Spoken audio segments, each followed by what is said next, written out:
this is this is easily affordable to all the human beings. But the price of this chalk, it become $10 million, then no any person can able to buy this chalk and utilize this chalk in their life. In this condition, this chalk is out of economic feasibility, out of economical affordability. So this chalk is not become resources because it is out of human economical affordability. And culturally acceptable means the utilization of the resources is already created by many generation to a newer generation, ancient generation to newer generation, and human beings are easily identify that type of like agriculture, which are passes through ancient generation to newer generation. So in this region, for this region, agriculture is termed as the resources because it is culturally acceptable. If agricultural activity is done in our farm fields, in our farming sites, so then all people of this closure region are generally understood that this is the agricultural activity, and this in this way this become the resources. Understood?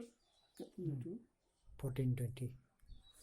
And now the classification of resources.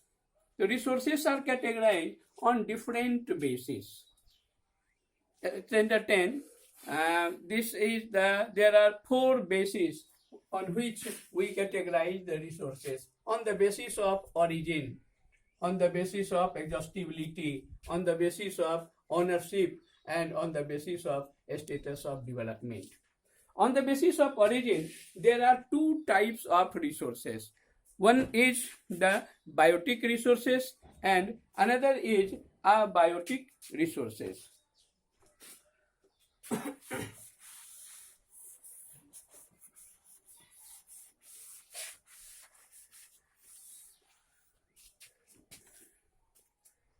On the basis of origin,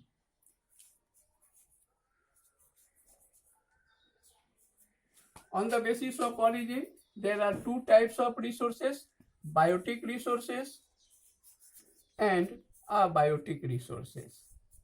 Abiotic resources. Biotic resources are those resources which are which are made by nature and which are found in our surroundings and which are made by life being cells or living cells, and they have life. It means they are considered as the biotic resources. Biotic resources means trees, plants that have life and that are made by living cells. So these are the plants, the animals, humans.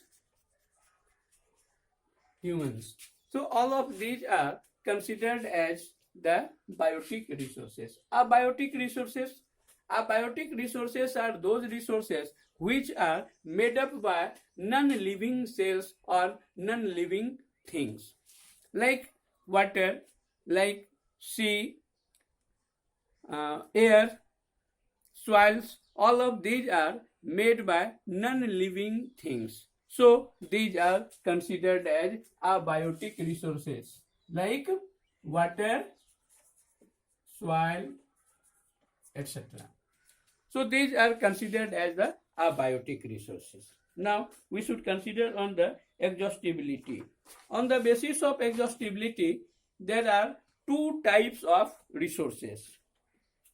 One type of resources is that renewable resources and another is non-renewable resources. On the basis of origin, this is on the basis of exhaustibility.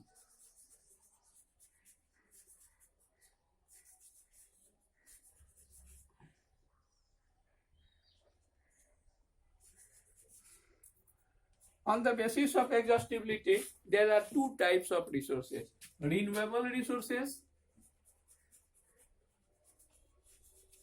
and non-renewable resources.